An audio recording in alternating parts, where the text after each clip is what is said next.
কয়েকদিন আগেই এই হলুদগুলো গাড়া হলো, তাতে দেখো কত বড় হয়েছে এই হলুদের গাছগুলি।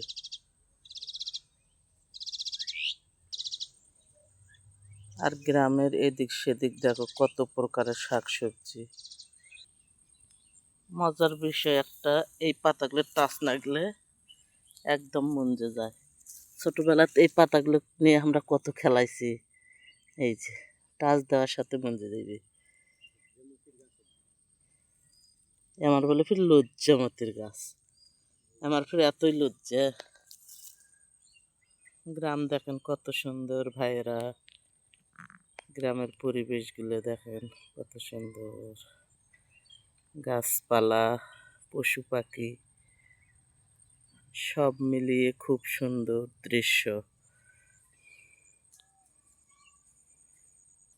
এই কচুর পাতাগুলো এখন আর সচরাচর দেখা যায় না। এলে বলে নাকি বাগা কচুর পাতা। মোর শাশুড় যখন বাঁচে আসলো এই কচুর পাতাগুলো বেশিরভাগ ভর্তা করছিল, আর এই ভর্তাটা খেতে যে বেশ মজা লাগছিল। এখন এই কচুর পাতাগুলো দেখাই যায় না। খাওয়া কচুর থেকে দেখো এই পাতাগুলো কি সুন্দর ফটকা ফটকি ভিতর দিয়ে।